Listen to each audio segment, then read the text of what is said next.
ادامه بخش چهره‌های ماندگار.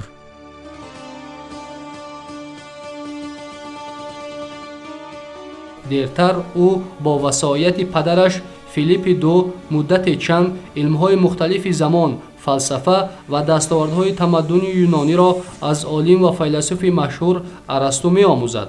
موافق رسم الینی‌ها او از آوان خردسالی صنعت جنگ و نبردهای تن به تن و اسب‌پروری را از خود نموده، از همان ایام اسب دوست داشته‌اش بودسفل را از دیمرت کارینفی تحفه می‌گیرد. اسکندر اسب قیصر و وحشی طبیعت را در پیش چشم پدر و مقربان او سواری نموده، گویا بعد آن از پدرش چنین سخن‌های تحسین‌آمیز می‌شنود: پسرم، برای خودت ملک دیگری پیدا نما، وگرنه مقدونیه برای تو تنگی می‌کند. غایه‌های بزرگ الینی و لشکرکشی و ضبطکاری‌های پی در پی شاهنشاهان هخامنشی به یونان قدیم بارها دولت‌های خرد و بزرگ این سرزمین افینا، اسپارتا، فیو و کورینف را علیه فارسان متحد ساخته مقابلت و محاربه‌های شدید مسلحانه را پدید آورد.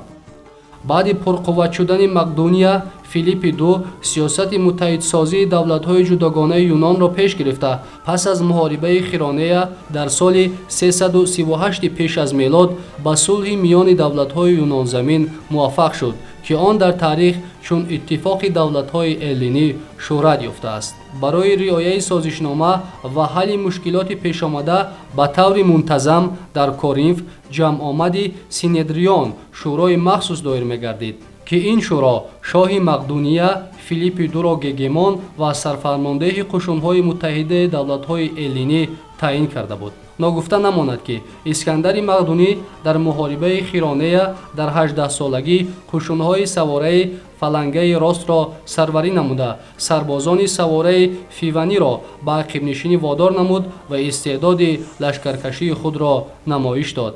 بعد مرگ ناگهانی فیلیپ دو که بر اثر سوی قصد روی داده بود، اسکندر به تخت مقدونیه نشسته با بهانه ستانیدن قصاص پدر اول به مقابل دشمنان داخلی و سپس رقیبان خارجی خود مبارزه آشتیناپذیر برد و چند نگذشته موقع خود را هم در مقدونیه و هم در سراسر یونان استوار نمود. اسیان‌های ضد مقدونی که سال 335 تا میلاد در بعضی شهرهای یونان و مضافات‌های آن سر زده بود، اسکندر مقدونی را وادار نمود که فوراً لشکر کشیده اسیانگران را سرکوب سازد و به جای پدر همچون گگمان و سرفرمانده قشون‌های متحده الینی اعتراف کردند.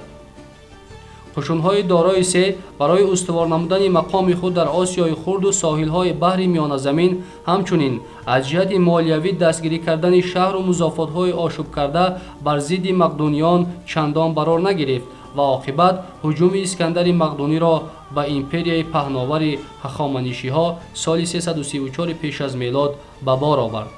اسکندر مقدونی همگی 20 ساله بود که به تخت شاهنشاهی نشست و عزم جهانگیری نمود. لشکر او اساساً از دو قسم، مقدونی‌ها و یونانی‌های عضو اتحاد کورینف گرد آمده بود. او به واسطه گلسپانت یعنی دردنیل حاضره به آسیای خرد گذشته با قشونی عبارت از 5000 عسکر سواره، 30,000 عسکر پیاده و اتریادهای وزنین یراق و جنگاوران زود عمل کننده سبکسلاح در محاربه نزد دریای گرانیکا ماه می سال 334 پیش از میلاد ارمیای سرشمار هخامنشی را تارمار کرد و شهرهای یونانی آسیای خرد را آزاد نمود.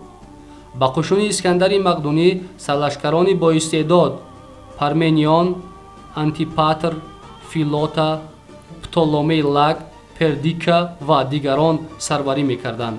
قطع نظر از 3 برابر افزون بودن قشون هخامنشیان، اسکندر مقدونی دارای سه را در نزدیکی ایسا تیر ماه سال 333 پیش از میلاد سخت شکست داد و او را به فرار کردن وادار نمود. سپس اسکندر مقاومت فینیکیه را برطرف نموده بندرهای شرقی بحر میانه زمین را اشغال کرد. زمستان سال 332 پیش از میلاد دروازه‌های مصر برایش گشاده گردید و کاهنان والا مرتبه او را چون فرزند خدا امان پذیرایی و ارزگزاری نمودند.